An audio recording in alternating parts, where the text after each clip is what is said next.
deans, vice dean, head of department, and distinguished guests. First of all, on behalf of Research and Development Office, I would like to welcome you to Prince of Supply University again. The President and Vice President for Research cannot join us for today due to the ASEAN University Network meeting in Philippines and the Council University President of Thailand meeting in Bangkok. Professor Owens is the Deputy Vice Chancellor for Research at the University of Western Australia and also the advisor of PSU World Ranking Driving's Committee. The first meeting was arranged in August 2013 and the second meeting was held yesterday. Currently, PSU is ranked at number 5 in the country for both QS and SAG-macro ranking system. Today, the talk is the part of PSU Research Fest 2014, which will be held in June and July for this year. Professor Owen will give a talk on 2 issues. The first issue is Introduction to the World University Ranking, and the second issue is the research collaboration between PSU and UWA. I would like to inform you that we have 65 delegates from 3 main campuses, Hat Yai, Peni, and Drang, and we have 16 faculties members as the audience for today. I would like to thank you, all of the participants, for being here with us today for this morning and appreciate your contribution to PSU. Thank you, Assistant Professor Dr. Vipada. Ladies and gentlemen, may I take this opportunity to introduce distinguished speaker, Professor Dr. Robyn Owens from the University of Western Australia. Professor Owens is the Deputy Vice Chancellor for Research and she has responsibility for research policy development and leadership of the university research activities to create investor response, intellectual property and commercialization. She has a bachelor degree of science from UWA and master degree of science and doctoral degree from Oxford, all in mathematics.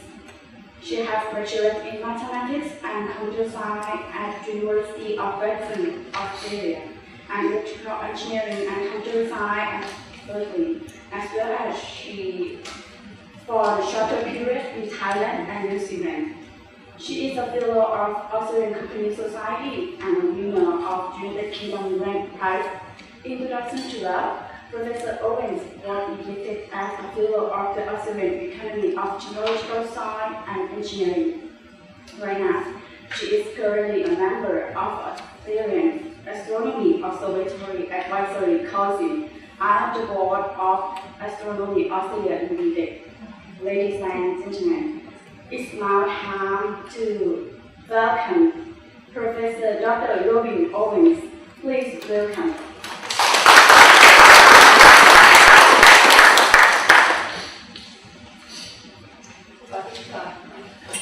Good morning, everybody. It's a great pleasure to be here at Prince of Supply University and back in Hat Yai. And it's a pleasure to see old friends and new friends. I'd particularly like to thank those of you who have come from the Patani and Trang campuses because I know that you have to travel to get here and I appreciate your presence. The first time I came to Hat Yai was about 20 years ago.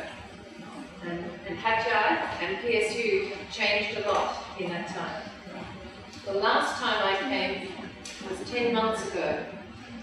And PSU has changed a lot in the last 10 months as well. So congratulations, you worked very hard. It's a pleasure for me to be here today to talk to you about world rankings of universities This is a complex issue and an important issue, and one that I think all universities need to engage in, even though we all agree that none of the rankings is perfect. So what I'm going to do today, at the request of Professor Prof, is to spend the first part of the morning talking about the ranking system. And then he asked me in the second part to talk a little bit about my university and opportunities for collaboration. And the reason for the collaboration component is because it's clear that to engage with world rankings and to improve the performance of any university, we must collaborate to build our reputation and to build our performance. So, for the first part, we'll look at the ranking systems. And I think in order to motivate why we're looking at ranking systems, we need to understand that over the last 20 years or so, there have been two big forces impacting on universities all over the world. And those two forces are the following. The first is what we call the massification of higher education. That is, more and more people are going to university, and governments are wanting more and more of their citizens to have university degrees. In some countries, like the United States and the United Kingdom, Canada and Australia, the aspiration is even to have 40 to 50% of those who finish school going to university. And in other countries, the proportion of the population that goes to university is increasing rapidly. So universities are turning into a very big business. The second grand force is the globalization of higher education. All countries are wanting to generate global citizens as their graduates, and they're wanting their students to have a global experience on their own campus and the opportunity to travel abroad. So many universities are looking for opportunities for student exchange, for study abroad programs, or opportunities for partnership so that students can do a bachelor's degree in one university and then a master's or a PhD in another university.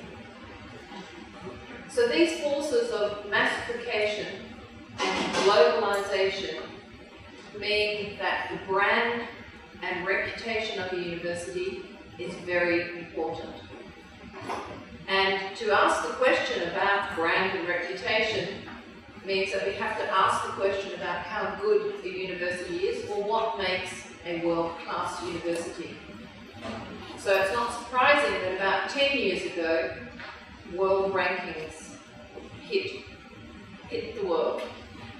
So in this presentation, I'm going to give you an introduction to some of the major ranking systems that are used in the world and spend a little bit of time talking about how each of them works.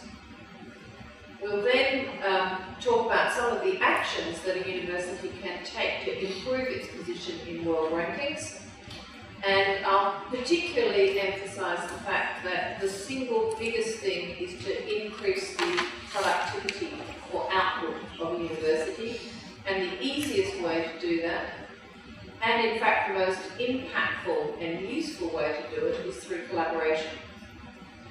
I'll also spend a little bit of time talking about how the Thai university system performs in these various rankings at the moment.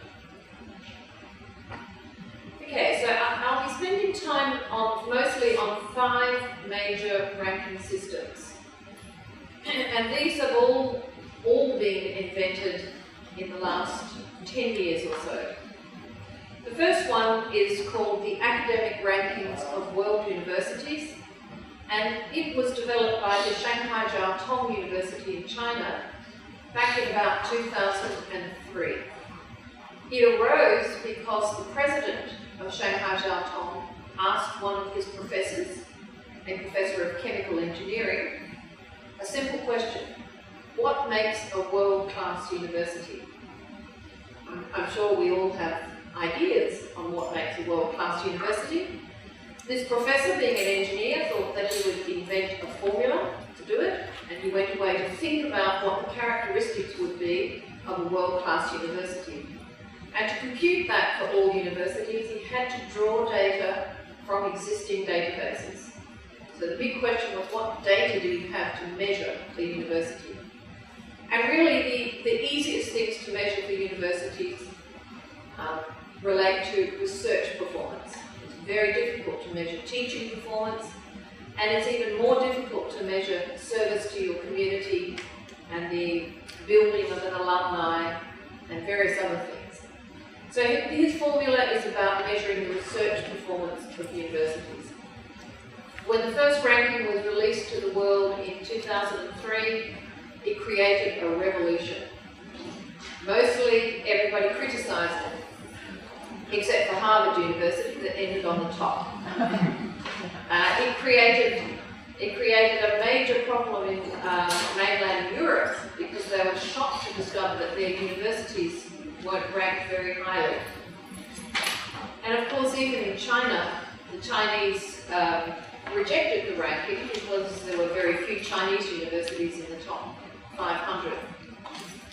Nevertheless, this ranking is considered to be the most prestigious and the most stable methodology at the moment. And this ranking is taken very seriously, even though it only measures a tiny portion of what universities do. The second ranking I'll talk about is called the NTU ranking from the National Taiwanese University, and it was developed in about 2007.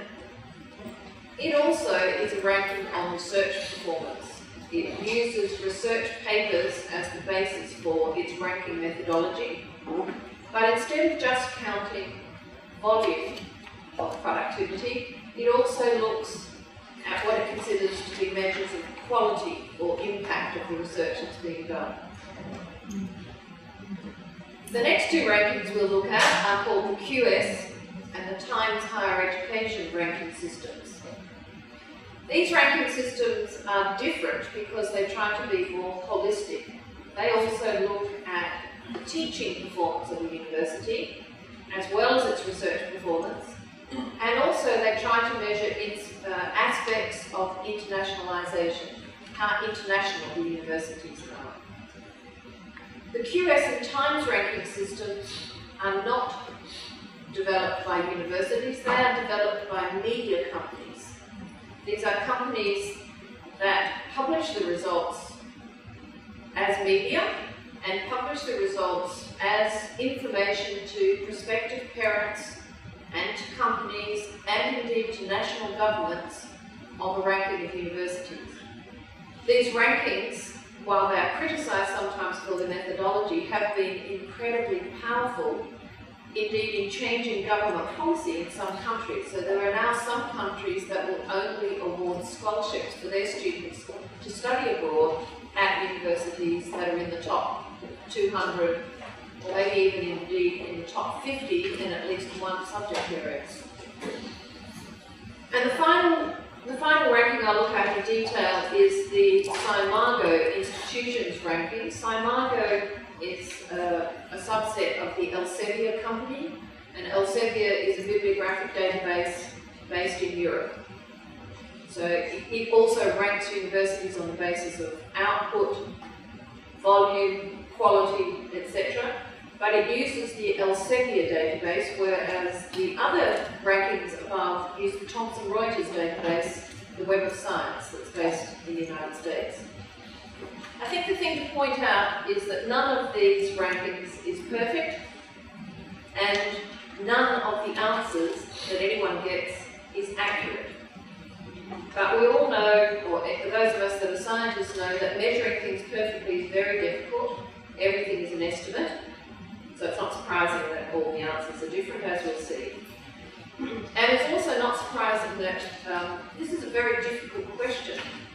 Well, it's very difficult to rank universities. Perhaps it's less difficult to ask the question, what are the characteristics of a world-class university?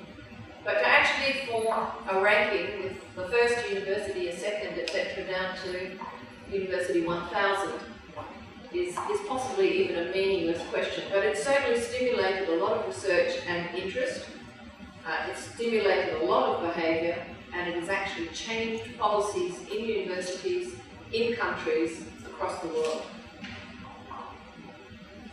So how do these ranking systems differ? Well, they all actually measure slightly different things, and an individual university has to decide how to engage with rankings and which games it wants to play in life. So the academic ranking of world universities and the Taiwanese rankings are focused on productivity with some indicators of quality. The QS and Times have some research focus, but they also talk about student outcomes and internationalisation. QS and Times use both underlying data that's verifiable, but also questionnaires, surveys that ask people's opinions on things. So they have quite a large survey component, and this reputation component was very difficult to replicate and validate because it's about people's perceptions, it's not about underlying data. But we all know that reputation also impacts significantly on our access to resources and our capacity to do things, so reputation is important. And then the Sinago, and also Leiden rankings, it's another ranking that comes out of Holland, focus on research, but they also have a big focus on international collaboration as well. So let's just step back a little bit and say, what would make a good ranking system? This is actually a simple question. It's the same as what would make a good measurement system for anything you're trying to measure. One thing is consistency of methodology. If you set up a ranking system and want to rank the world's universities, you should use the same method year after year after year. If you change your method, the results will change, and then it will be meaningless what it is that you're doing. The second thing that's good is transparent data. If you can base your rankings on data that people can check and verify, and external people can come in and check the methodology, then you can be sure that your ranking at least has some validity. And the transparent data also makes sure that universities are keen to ensure that their data is correct. For example, many of these ranking systems use data like how many students a university has and how many faculty the university employs. So it's important that the university's information that it provides on its websites and that it provides to these ranking systems is correct. And of course we all know that student numbers and indeed faculty numbers actually change on a daily basis. So these are difficult things to have absolutely perfectly correct. A replicable methodology means that somebody else can go in and check the results and make sure that they've got the right answer. So this is an important thing, and it means that the surveys that are used in the Times and the QS have a problem because it's impossible for somebody else to check the surveys. We have to rely on them. A good ranking system would use hard data, that is, metric data, not opinions, which is the next point. And a good ranking system would preferably use data that doesn't come with any inherent bias. And I'm afraid none of the ranking systems are without bias at the moment, as we will see. Of course, when we develop ranking systems, it's inevitable that people will complain about the answer because they don't think their university is ranked as lowly as they thought. And so there are a lot of criticisms. But here are the major criticisms. First of all, most of the ranking systems have a significant bias towards large universities. The bigger you are, the more output you generate, the more students you teach, the more output you generate, the more collaborators you will have. That means the more citations you will have, the larger the impact of the work. So size is a significant bias, and some of the rankings do have a factor that tries to take size into account. A second criticism is the neglect of the humanities and social sciences. And the main reason for this is that most of the databases that are used to measure publication data have a bias towards the sciences.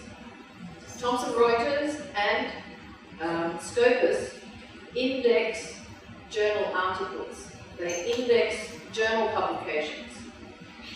They mostly index scientific journal publications, although they are increasingly trying to index humanities and social science publications. The issue, though, is that people in the humanities and social sciences don't often communicate the results of their research in journal publications. They write books, they write chapters in books, and they communicate at conferences. So their output is a little bit lost to these major bibliographic databases. Although I have to say that since these rankings have appeared, there has been a slight change in behaviour in the humanities and social sciences, and certainly in my university I am seeing more publication in refereed journals in the humanities and social sciences. In some of the rankings, the methodology actually doubles the value of output in the humanities and social sciences in order to recognise that there's a bias against those disciplines. There's also a very strong bias to the English language. I'm sure you're very familiar with that all over the world, but most of the journals that are indexed are English language journals. And so, again, there's biases against the humanities subjects that publish and talk about their own language or culture or history. But it is a difficulty for those countries where English is not the first language.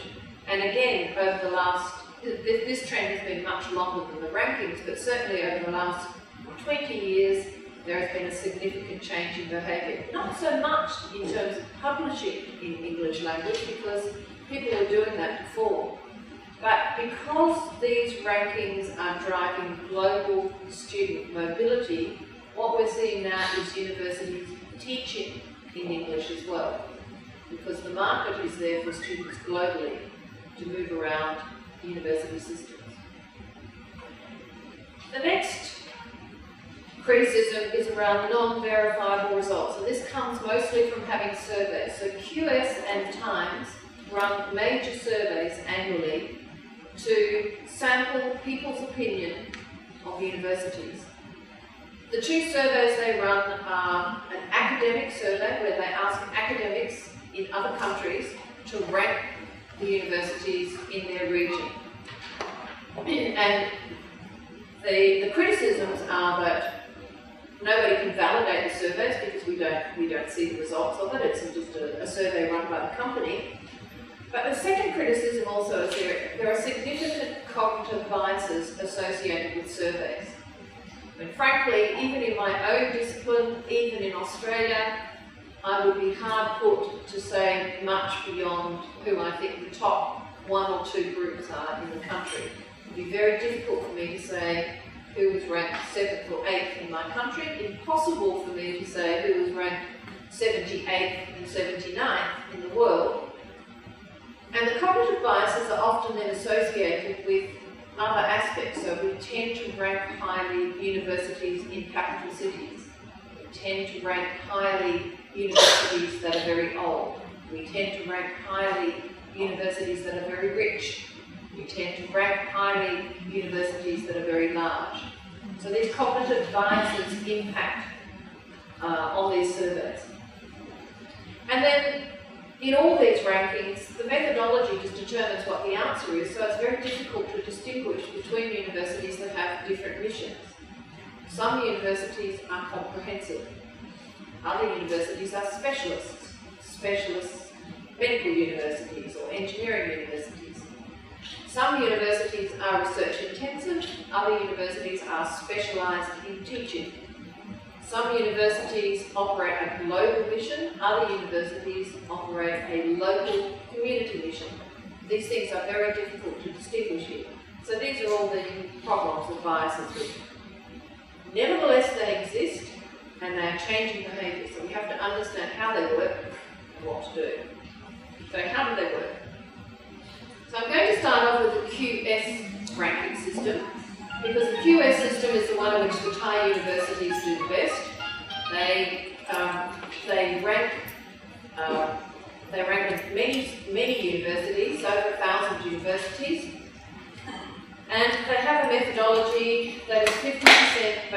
surveys. So 40% of the total score comes from an academic peer review. They ask professors in other universities to rank the universities in your country. So they'll be surveying professors in India and China and Japan and the Philippines and Malaysia and Indonesia and even Australia about the universities in Thailand.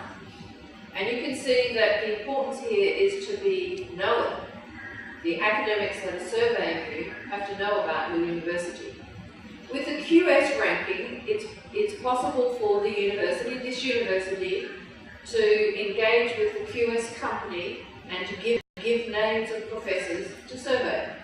So the thing that the university should do, and I'm sure it is doing, is engaging with the company, sending the names of professors that you collaborate with all over the world to help in the ranking of your university. 10% of the methodology is a survey of the employers of your graduates. And again, it's really important that your university suggests employers who are employing your graduates. So if they're just surveying General Electric and the Hong Kong Bank and various other things, those groups may not know of your students. If they are surveying employers of your students, then you're better, more likely to be ranked well. Okay, so that's the survey game, and we know that that's problematic, but at least we try and get people to survey our universities who know our universities. The rest is all data.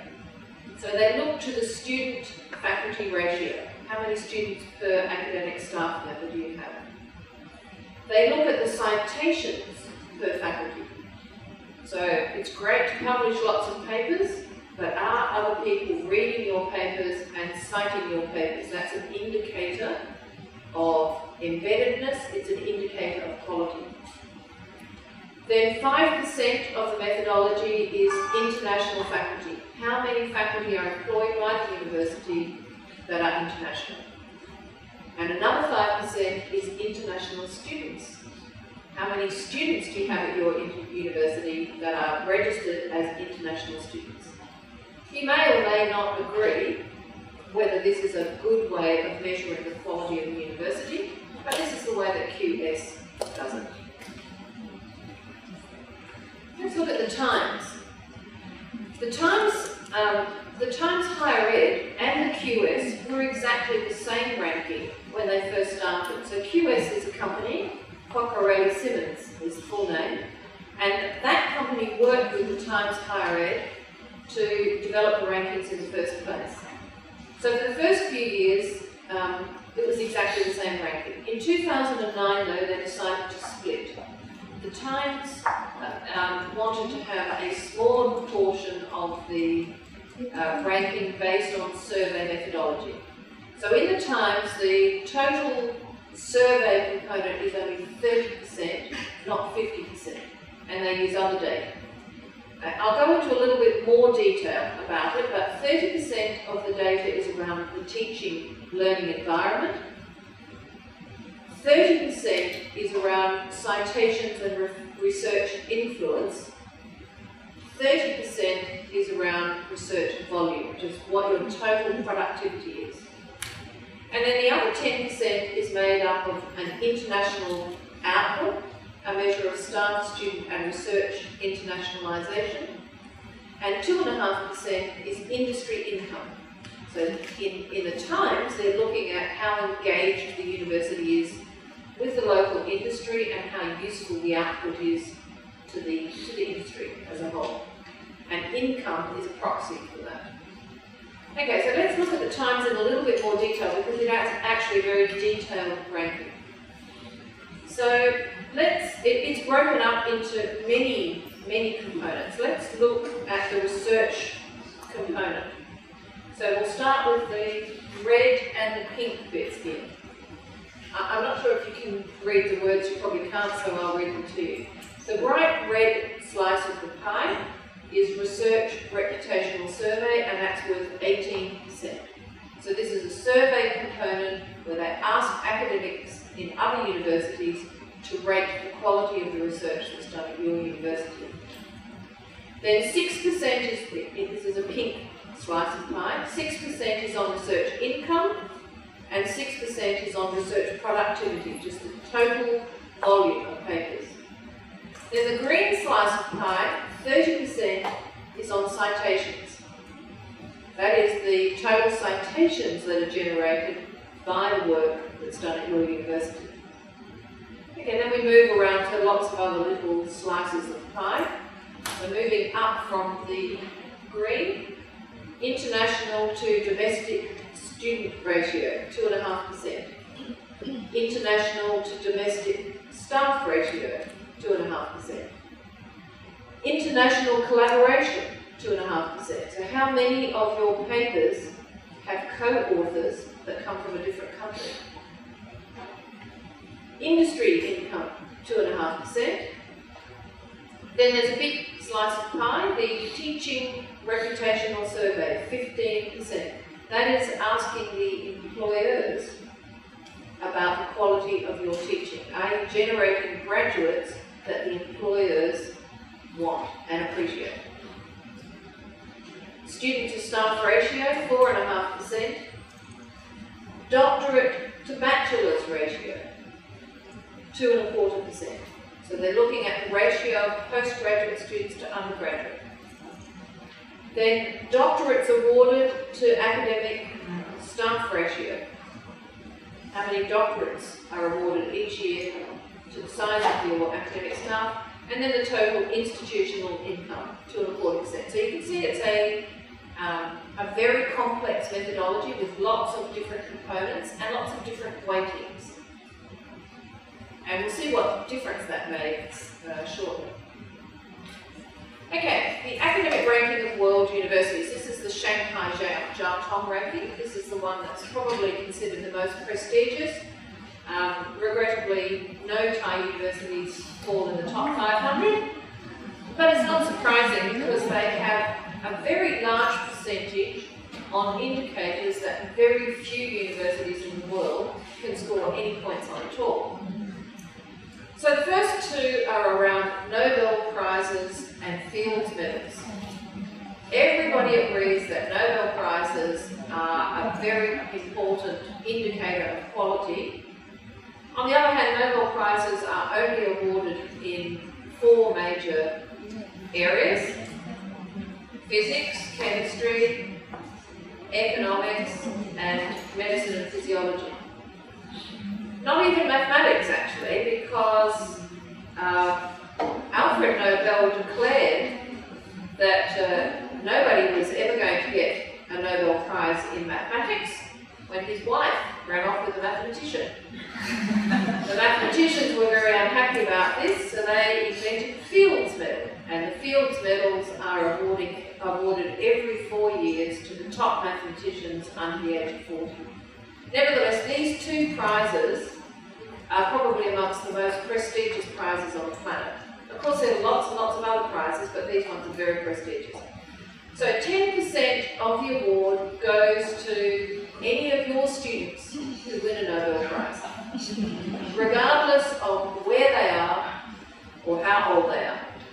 So if one of your students was to eventually go to Princeton University, become a famous economist and win a Nobel Prize, and they did their bachelor's degree at your university, you would get a component of this. Or if they did their master's degree here, or if they did their PhD. The second bit, 20%, goes to staff who win Nobel Prizes. And this is actually, of course, very biased towards the top universities who've managed to employ these people. But of course, even every year, not all Nobel Prizes are even staff of universities anymore, because often Nobel Prizes are given to people at the end of their career. Many of them are already retired. And so sometimes no university gets an award here. The next 20% goes to what I call highly cited researchers. The highly cited researcher database is a database that's run by Thomson Reuters, and it was initially built in the early 1990s to indicate who are the most cited people on the planet. So Thomson Reuters divides all the subjects up into 22 broad categories. So agriculture is a category. Plant and animal science is a category. Chemistry is a category. Engineering is a category. Space science is a category, etc. So they have 22 broad categories. Social sciences is one of those categories. And economics and business is a category as well. They then looked for who were the top 250 most cited people on the planet in each of those categories, and they called those people highly cited researchers. So that was what the database was for a long time, and of course most of these highly cited researchers worked at universities that were running the top journals, obviously, mostly in the United States and Europe. Very nice. Actually, a large number of them had already retired, and some of them were even dead, still getting citations for their research. So it was a very long, it was a whole of lifetime citation indicator. So clearly there's a very big bias towards old universities here as well. Just recently, just this year, Thomson Reuters has updated this database.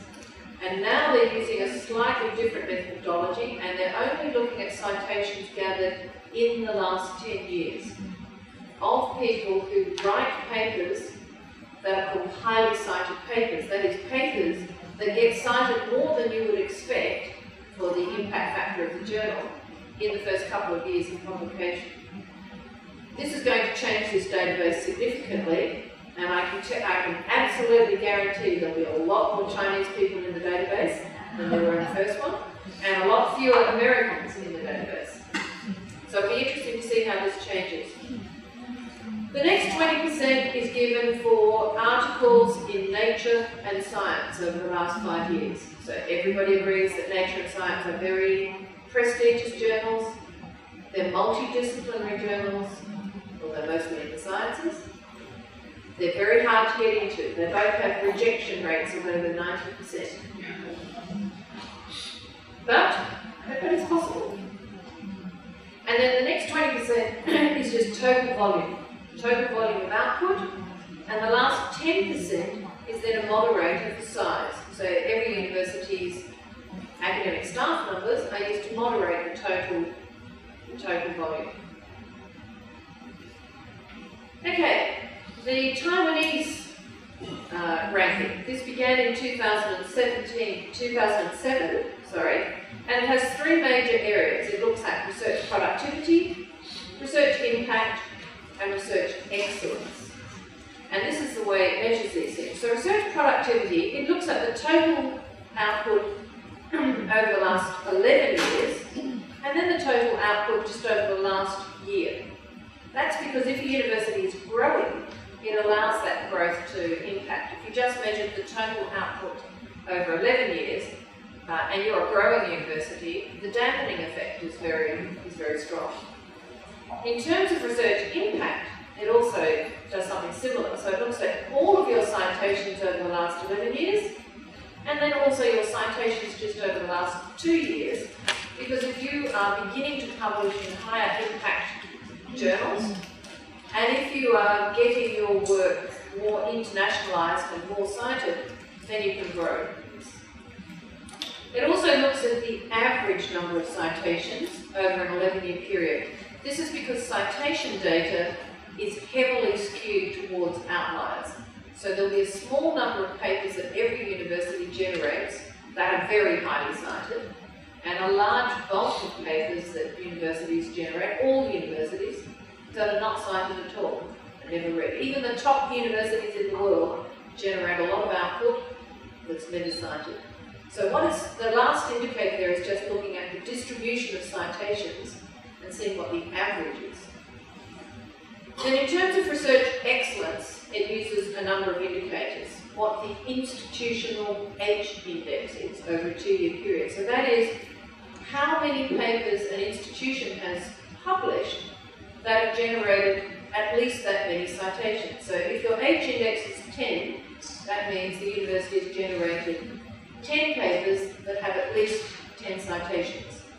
If your H index is 100, the university has generated 100 papers that have at least 100 citations.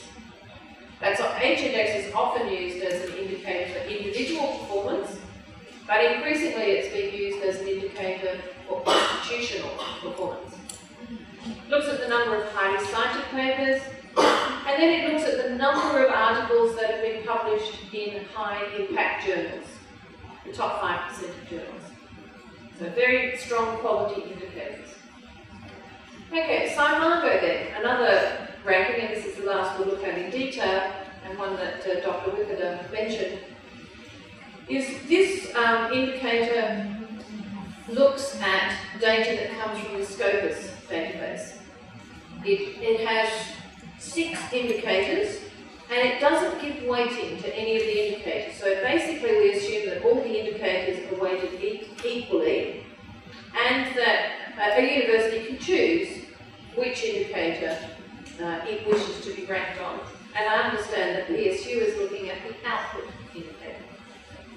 So the output is just the total volume.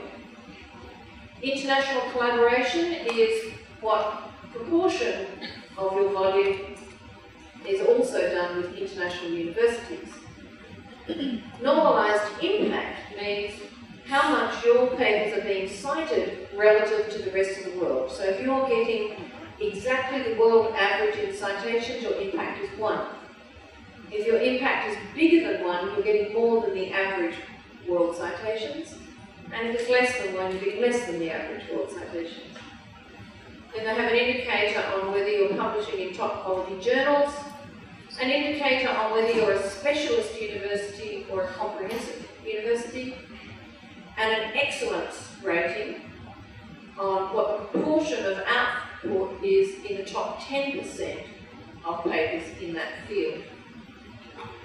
Okay, so as I said, none of these indicators is accurate, and to demonstrate that, I have a little graph here of what's happened with our university over all the last 10 years or so. And you can see that the answer is not the same for any indicator, so they're all measuring something slightly different. If we look at the red graph, that starts in 2005, that's the academic ranking